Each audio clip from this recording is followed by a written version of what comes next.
The white Renault. Back home, a message was waiting for me on the answering machine. Short. Too short. Hello, darling. I have a proposition for you. Call me. Anna's voice sounded light, almost carefree. And yet there was something in that message that made me reach for the telephone immediately. I dialed the hotel number. Hello, Anna. I've just listened to your message. I'm glad you called. Tell me, could you spare me the next 2 days? She let the question hang in the air. For a moment, I could not find my voice. Of course, I said, without hesitation. Tomorrow morning, I'll pick you up in a rented car. I want you to come with me on a trip. May I ask where? Or are you planning to remain mysterious? I'll explain everything on the way. I'd rather not say anything now. That sentence sounded different, not like an invitation, more like a warning. We can't meet today, she added, but tomorrow and the day after, I'll make it up to you, darling. All right. So what's the arrangement? Be outside the hotel at about 9 in the morning. Wait by the entrance. I'll come for you. I'll be there. Until tomorrow. She hung up. For a while, I sat perfectly still, staring at the telephone. 2 days with Anna, alone, in a place where the sea, the heat, and old memories could strip a man of his common sense. I should have been happy, and yet, instead of joy, I felt that familiar tightness beneath my ribs. Those 2 men, the tavern, the cafe, the street. Too many coincidences for one quiet week. After 4 o'clock, Celestina arrived. As usual, she entered the flat with the energy of someone who owned the place. Good afternoon, senor. I see you have recovered already. I only smiled. She put my things away in the wardrobe, muttering under her breath that men without women would be completely lost. And then she picked up the basket of laundry. Celestina, I stopped her at the door. I'm leaving tomorrow for 2 days. Take the keys and look in from time to time. Make sure everything is all right. She looked at me more carefully. All right, senor? Should I be worried? No, it's only a trip. I lied smoothly, perhaps too smoothly. When she left, I packed a few things into a bag, a clean shirt, toiletries, a few small essentials. Then I ordered a taxi and went down to the harbour. I wanted to see Carlos. For a long time, I had had a certain plan concerning him, and after Anna's telephone call, I felt that nothing should be postponed any longer.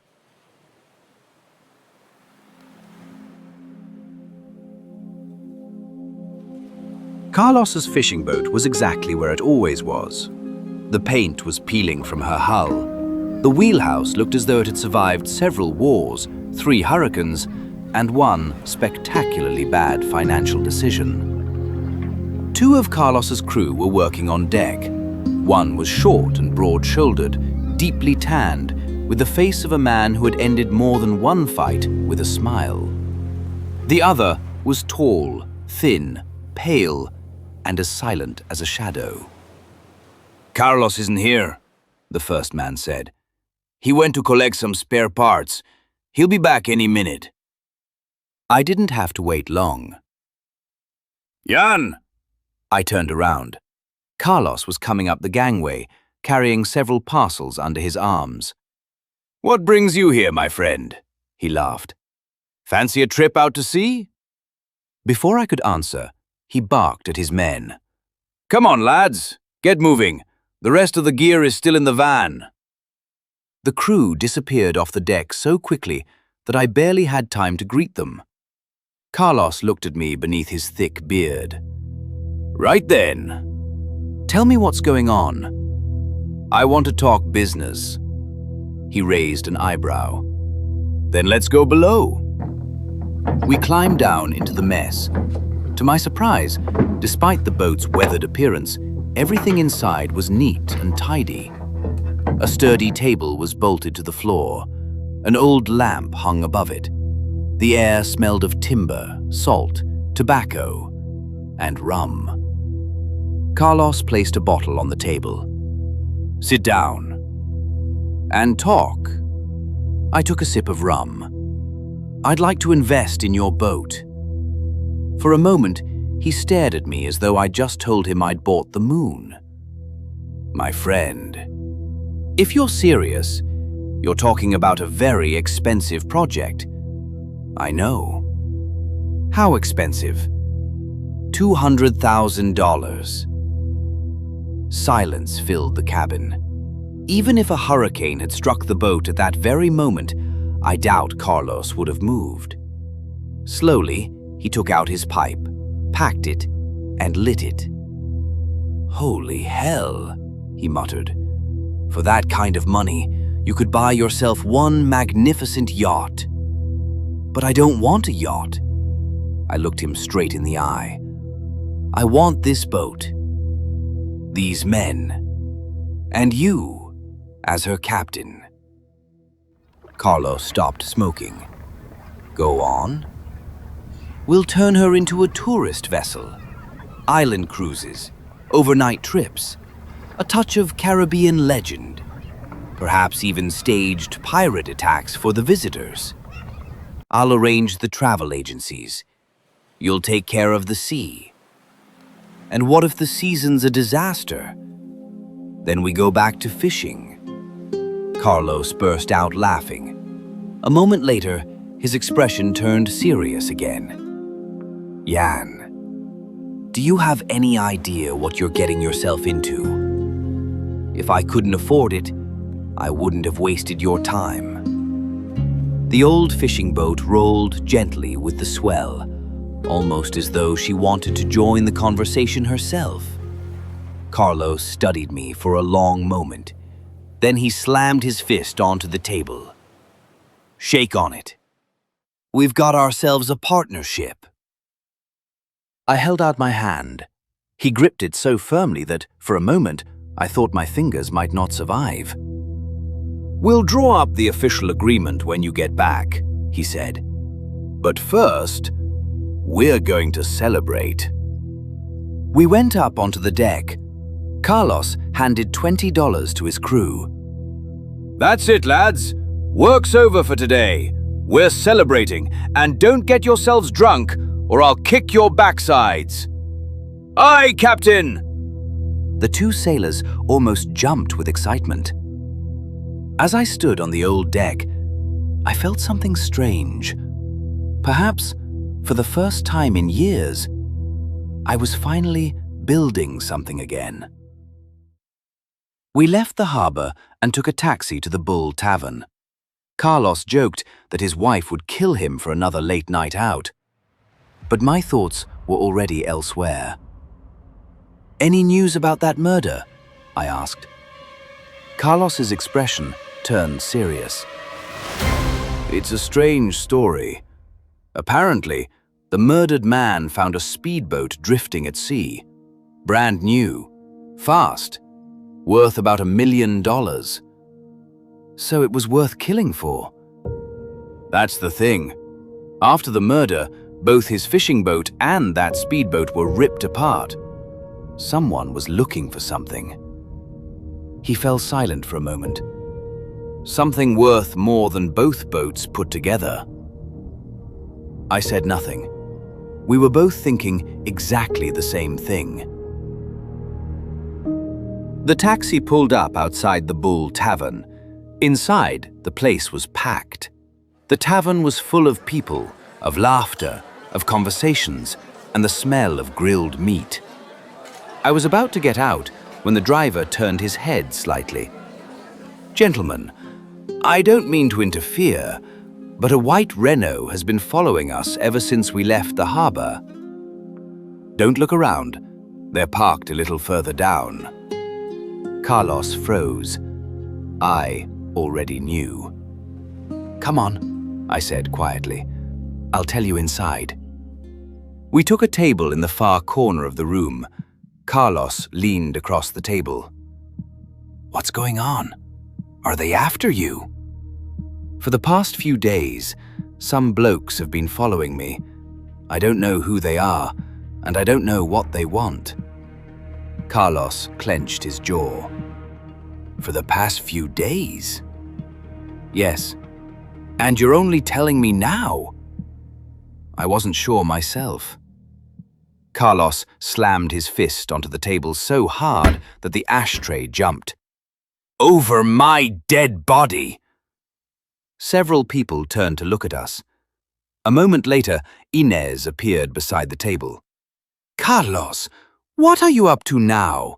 You're frightening the customers. Sorry, darling, he said, his voice softening at once. Let me introduce my business partner. Inez looked at me with sympathy. I feel sorry for you. Jan, I thought you had more sense. Going into business with this lunatic is absolute madness. But I've always liked a little madness, I replied with a smile. All right, all right. What are you having? My customers are waiting. We ordered dinner and a couple of beers, but somehow the food had lost its taste. The noise of the tavern, the laughter, the music, it all seemed to come through a thick pane of glass. Outside, the white Renault could still be there, and inside it, the people waiting for me. At about 10 o'clock, we left the tavern. Shall we take a taxi or walk? I asked. Carlos looked down the street. If they've got a car, it'll be easier to spot them on foot. He was right. We headed through the streets of San Juan. The streets were well lit and full of people. Tourists were laughing outside the bars. Music drifted from open windows, and the heavy tropical air hung over the city. The perfect place to lose someone, or to follow them. Here's what we'll do, I said. You turn into one of the side streets, I'll carry on. Watch to see if anyone follows me. You know this could be a stupid idea. I know. I like it. We said goodbye loudly, as though we were really going our separate ways. Carlos turned into a side street. I carried on, alone. A few minutes later, I reached home. I unlocked the door, went inside, and immediately closed the curtains. Then I switched off some of the lights and waited. 5 minutes passed. 10. 15. At last, someone knocked at the garden door. I walked over carefully and opened it. Carlos came in with the expression of a man bringing bad news. Pour me some rum. Were they there? He dropped heavily into a chair. 2 blokes were following you on the opposite side of the street, keeping their distance. When you turned into your street, they stopped and watched you go into the house. A chill ran down my spine. And then? Then a car pulled up. The white Renault. Carlos took a sip of rum. The white Renault. The room suddenly felt unbearably close. I paced from one wall to the other, trying to put a plan together. Had they found me, after all these years? Or perhaps it had nothing to do with my past. Perhaps it was Anna, the murdered man, or that ripped-open boat. Jan, Carlos said quietly, you're in real trouble. You're not safe here. I stopped beside the table. I have to disappear without anyone noticing. Where to? Your place. Carlos didn't ask why. He didn't ask if I'd lost my mind.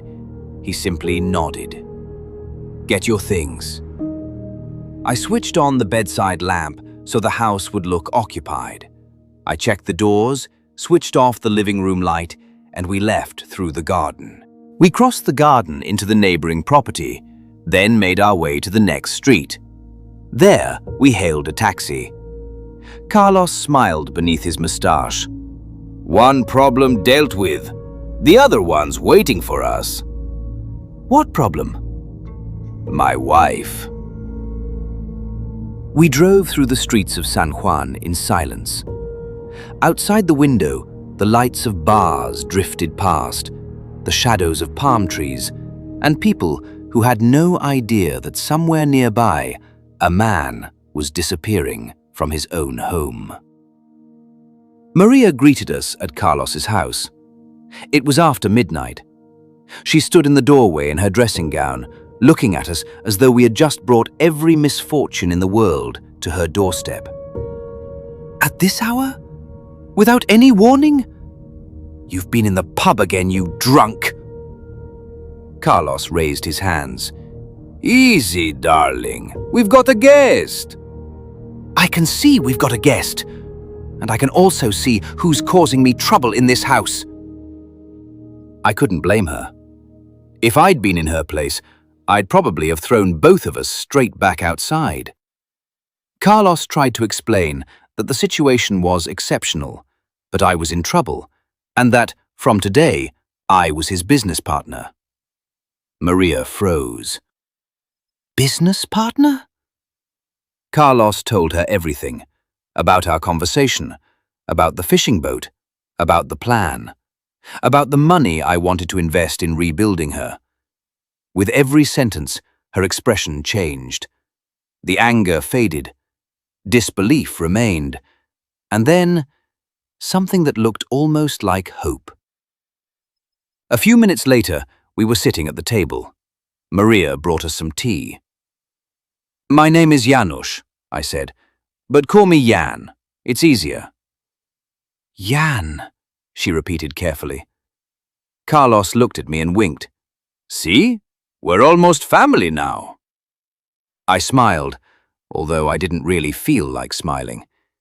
In a few hours, I was supposed to meet Anna, and I still didn't know whether I was going on a trip or straight into a trap. Carlos showed me to his son's room. It was small, but clean and peaceful. A bed against the wall, a small table, curtains drawn across the window. A few personal belongings that reminded me someone had once truly lived there. You'll sleep here, Carlos said. I'll wake you in the morning, before 7. I nodded. Thank you, for everything. Carlos stopped in the doorway. You find out who your real friends are when times get hard, Jan. And besides, we're almost family now. He smiled beneath his beard and closed the door. I was alone. I lay down, but sleep wouldn't come.